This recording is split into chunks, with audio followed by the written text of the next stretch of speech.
8 Yud Pig Ref West. Oops. 3-style is currently the most advanced blind solving method, and how it works is it solves 2 pieces at once. So for edges, it would look like this. White, orange to red, green. I'll solve both of them like this. And there they are. When I first learned 3-style edges, I thought it was going to be really hard because there are 440 cases. But a little over a week later, I somehow learned all of it. Much like beginner F2L, which has tens of cases, but you only have to learn 3 in order to solve it. For full 3-style, there are only 8 categories of cases. In this video, I'll teach you how to break down 3-style edges into those categories. And by the end, you just might know 95% of 3-style edges.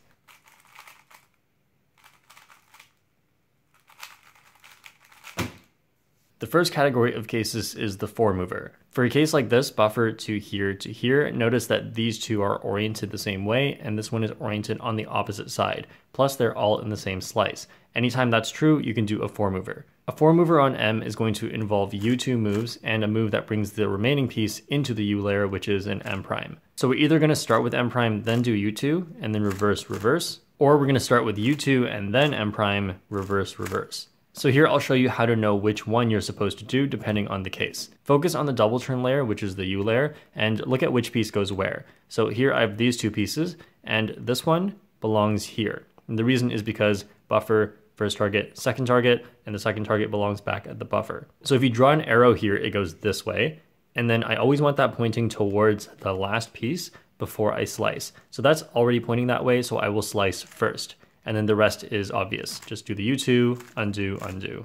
Now for this case, the 2 pieces in the U layer, it's actually this one goes here, so that way, and I need it pointing this way before I slice, which means U2 is how I turn that arrow around. And then slice, undo, undo. You also have to know how to do a 4-mover in the S slice. So how this works is we're going to do S moves and R2 moves. So R2 is my double turn layer. I look at this layer. This one goes here, doesn't point at the remaining piece, which means I want to get this pointing this way before I slice. So I'm going to do R2 first and then slice this one into the R layer. And then undo and undo. And in this case, in the R layer, this one goes here, which points towards the odd piece. So here I can slice first. And then R2, undo, undo. And lastly, we have the E layer case, so we're going to do E moves and R2. So here in the R2 layer, this one goes here, which points the wrong way, so I will do the R2 first to get it pointing the right way towards the remaining piece. Then slice this piece into the R layer, undo, undo. And in this case, it's already pointing the right way, so I will just slice first, R2, undo, undo.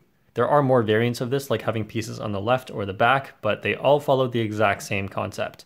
So in this 3-cycle, we have this to here to here. How to usually use a 4-mover is by noticing that 2 of them look like they're part of a 4-mover already, if only the last one was in the right spot. So how we can do this is with R', U', and then now this one is here and the top 2 are over here. So this is a 4-mover in S. From there, you have to figure out how to do the 4-mover, which works the same way. So just in this example, the 2 that end up in the R layer, which is the double turn layer, is this goes here because this is the second target and this is the buffer. So that's the arrow, and the last piece is here, so that's good. So I'll do the slice move right away. So the slice move is this to bring the last one into the R layer, and then R2, undo, undo, and undo setup moves. Now this time buffer to here, and these 2 look like they're part of a 4-mover because they're in the same slice and oriented in opposite directions. So I just need this one over here. So L, F', L' puts it here, and then I'll just do a 4-mover from here. So as you're doing slow solves for the edges, trying to figure out the cases, it can be really useful to have the commutators here with you so you know what to do, but it's really hard to learn that many of them through memorization. So a link to this is in the description. Instead, there's also a sheet here that tells you what type of case it belongs to. And if you ever really don't know what to do, then you can check the answer. This is a better way for learning because not only is it less info and memorizing, you get more experience with trying to set up cases yourself, which is really important. The next category is the M swap. So I highly recommend you know how commutators work, as it'll make the rest of the video a lot easier to understand. In this case, M swap means M interchange, but interchange is really long and I didn't want it on the sheet. So this is pretty much just for cases where you have BU or FD or DB as one of the targets. The reason is all of these can go to the buffer using an M move. How this works depends on the orientation of the remaining piece. So here I have buffer to here to here. Now this one is not a side target. All side targets set up to BU, but non-side targets set up to UF. So now that I know it sets up to UF, I'll take each of these and set up to UF in a specific order. So whichever one belongs at UF or belongs at the buffer is the one that goes here first. So since this one's the second target and the second target always belongs at the buffer, I'll move this one here first. Then I'll move the other one here as well using replacement. So U, L, U prime. Then I undo each of these steps to make it a commutator. So M prime and reverse the second part.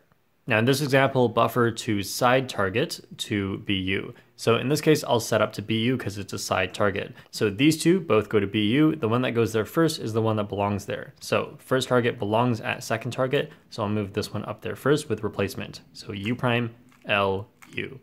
Then move that there as well. Undo and undo. And that's pretty much the main idea for MSwap. I only showed BU, but there's also FD and DB. These work exactly the same way for non-side targets, but for side targets, you have to do an extra setup move. And if you want to see how that works, then I recommend going into the sheet because it's pretty simple. The next category of cases is the U swap. I go really in depth into this in my Orozco tutorial, but I'll just go for a brief overview here. The idea is that we have one target anywhere in the E slice or RD or LD. And besides that, the other target has to be somewhere in the U face. And for any of these, you can get them up to the top with a combination of R or L and E moves. For example, side targets can go up to the opposite side like this.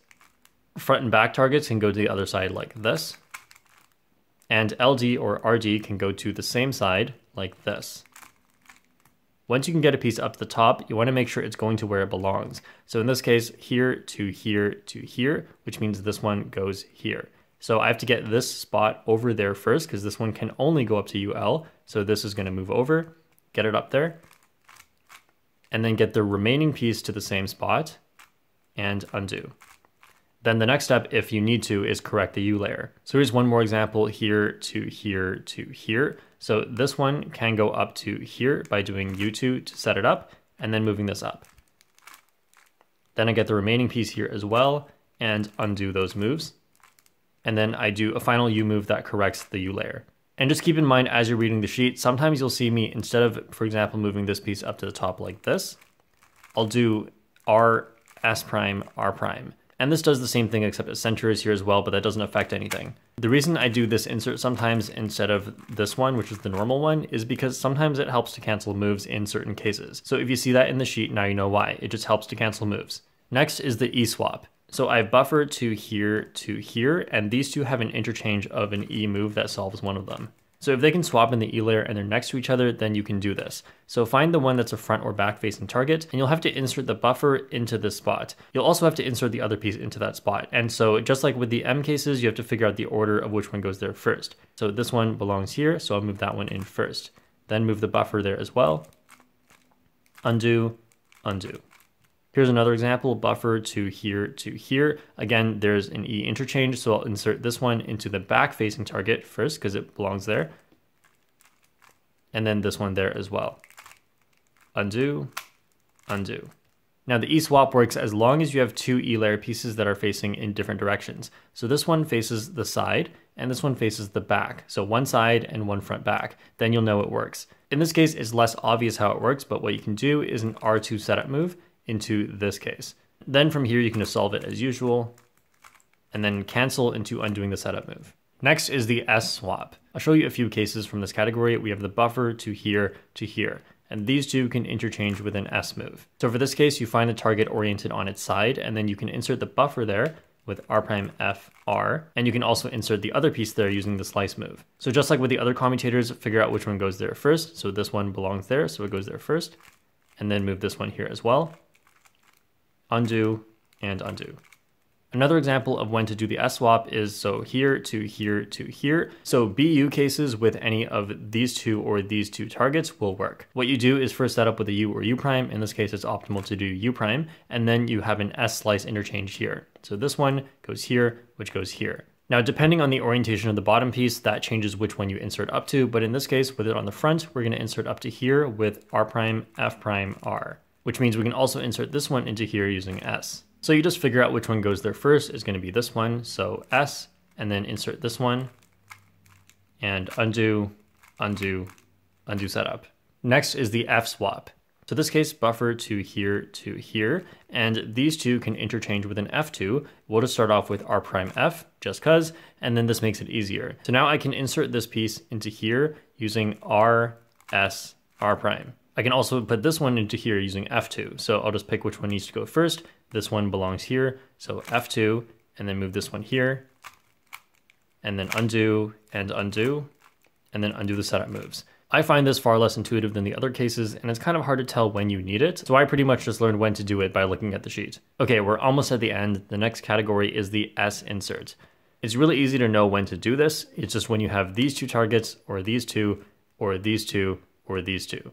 In this case, I have buffered to here, and how this works is I'll insert this one into the first spot using U prime, and then move it in with S, and then just U back. And then I get the other spot here as well using R, and then I'll just do the reverse. So reverse, so take it out, and reverse. The concept is simple, but the finger tricks can be a bit weird. So this to this to this. So how I'm gonna do this is by first moving the first target here, move this in. So I'm making sure I'm doing that last U move with this hand, because otherwise it's not really fast. And then go back, and here I'm doing this U prime with this hand, so I can do S prime with this hand. So a little complicated, but you'll get used to it. The last category of cases is just algorithms. These are cases that you could do with commutators, but it's just faster with an algorithm. I recommend spacing out learning them, and don't just leave them all for the end, because it's hard to learn a lot of algorithms at once. So now I'll go through example edges slowly to show you what you would be thinking about, followed by fast to see what it would look like. The memorization would go like this. So this is AT, so 8, and then Ud, Ohm, Pig, Ref, West. 8 Ud, Ohm, Pig, Ref, West. So the first thing is buffer AT. So how this works is going to be a 4-mover. These two are already set up like a 4-mover. I just need this one on the bottom. So R to put it at the bottom, and then U prime to set them all up in the S slice. The double move layer is the R layer. So out of these two, I need to figure out which one goes where. So thinking back, this was buffer, first target, second target. So second target always goes to the buffer. So the arrow is pointing towards this piece already. So I slice this one in now, and then R2, undo, undo, and then undo setup moves. Next is buffer to U to D, and I talked about this earlier. This is the F interchange, which is less intuitive, but I'll just go over it here. So R prime F, and then the one that goes here is going to be the second target, so I'm gonna put that one here. And then F2 to get this one here as well. Undo, undo, and undo setup. Next is buffer to O to M. This is going to be a 4-mover. So these two are on their side. One way you could get the buffer on its side as well is with L, F prime, L prime. But this is going to make it switch between L and R moves a lot. You could do it this way, but the way that I think is better is by doing wide R. That puts the buffer on its side, and then you can move it to the left side like this. Now I have these two and this one. Next, I could do R or R prime to set them all up in the S slice, and this could be in a way that cancels with the R2 I'm going to do later. So here, I just want to make sure my first move sets up the arrow correctly. So this one goes to here, which is that way, so I want to make sure it's pointing towards this one. So I'll do R prime first, then slice this one in, R2, slice back, and now I could do R2 and then undo the R at the end, but that's just a cancellation. So how I know how that cancels is since I started with R prime, I'm going to end with R prime as well, and then undo the setup move. Next, we have buffer to P to G. This is going to be a setup to 4-mover. This is really similar to the previous case in a lot of ways. So how I'm going to reorient this piece to be on its side, just like these two, is with M prime. Now I could do wide L prime, just like kind of what I did before, but that puts this in a worse spot. So M prime is better. And then U prime to get these here and this one here. Next, the arrow for these is, this is the second target, goes here, goes that way. I want it pointing towards this one. So my first move will be L to get it pointing the right way. Slice in, L2, slice back, and now I could do L2 and then cancel into L prime, or I could just know I started with L, so I will end with L, and then undo setup. Next is buffer to R to F. This is going to be an E swap. So I always want to focus on putting the two pieces into the spot that faces front or back. So this one can go here first, then get this one here as well, and undo, and undo. Lastly, we have buffer to W to Q. Now I said before that for Q and W, you can do the M swap, but in this case, it doesn't work because they're all in the M slice. Instead, you could do the other idea I said for Q, which is set it up into an S swap. Now it actually works out really well. So now I could get W up to here with R, B, R prime, then get this one here as well. Undo, and undo setup. Okay, now I'll try to go faster. So 8, Yud, Ohm, Pig, Ref, West. Oops.